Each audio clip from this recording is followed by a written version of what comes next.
Friends, hello and welcome back. So Joe Thorton, a man that has been in the NHL for literally nearly my entire lifetime, is still trucking along to this day. But we have to take a look back and see all the players he's played with in the past. You can already see the Paul Coffey hint there. This man, you just wait a second until you see the defense that this guy's played with throughout his career. It is incredible. Nonetheless, though, we'll go ahead and take a look at this team. On the offensive side, we have to keep in mind that this is a guy that, you know, he played with a lot of the same guys for a long time because there's a lot of core players in San Jose.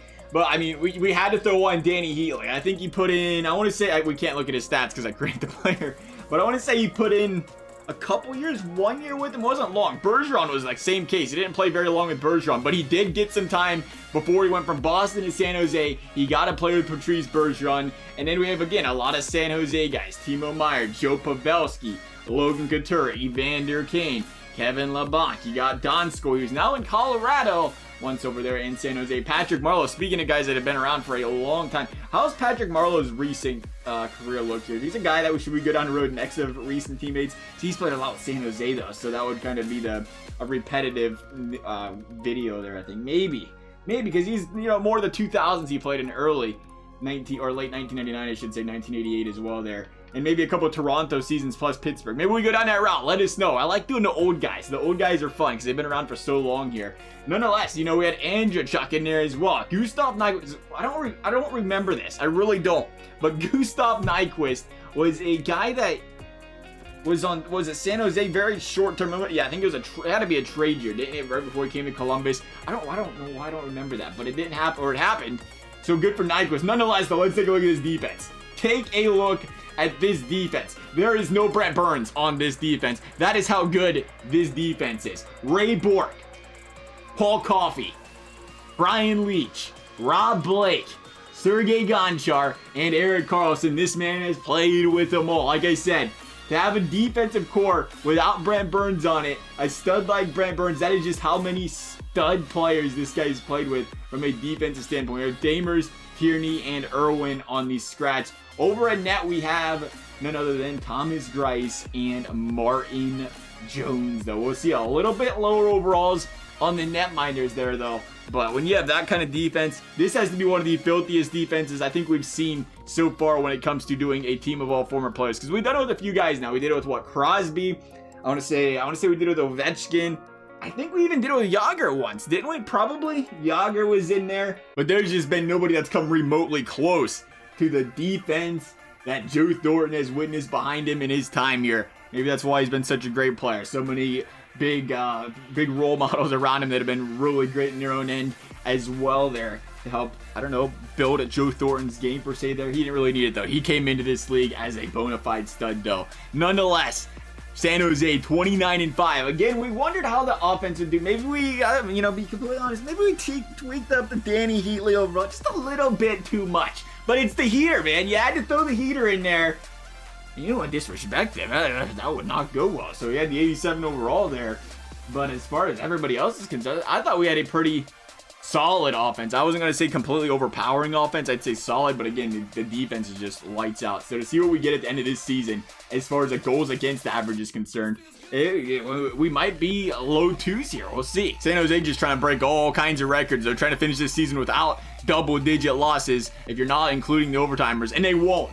They will finish this season with 9 regulation losses. They lost just as many in regulation as they did in overtime just about there. We'll take a look at how these, well, actually, exactly was the number there. 9-9 on each one there. We'll take a look at how these guys played throughout the season. Bergeron killed it. Okay, so Bergeron carried the team. I forgot Bergeron up there. Bergeron, Heatley. I guess those defenders really helped these guys.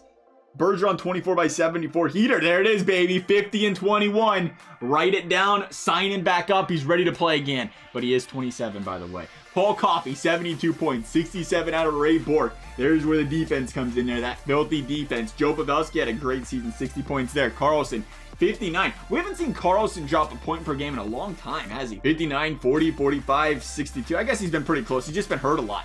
That's been his problem there. He needs to try to stay healthy there. 2020, 2021 now. Healthy this season in a plus 43 there on his season. Good for him. Leetch up there. Andrew Chuck up there. NYQUIST decent. 27 points. Worst player on the team was Jonas Donskoi. It's all right, Donskoi.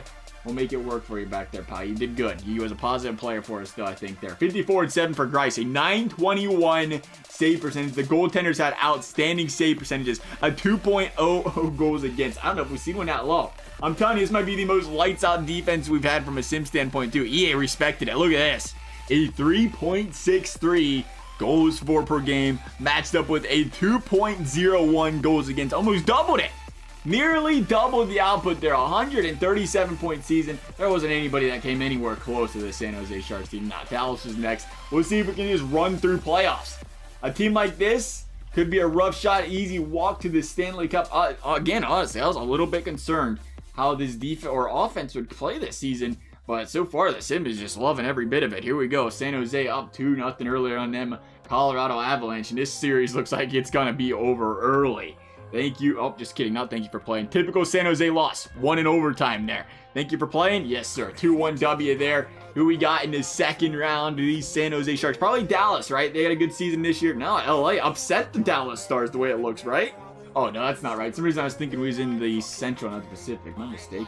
LA right there. W. All right, that's what we had Colorado the first round. Colorado's a wild card team. W again. LA is getting ran over by these San Jose Sharks. Just kidding. Coming back. Series tied 2 apiece. 3-1 L to the Kings in Game 4. And all of a sudden, these LA Kings are making some noise.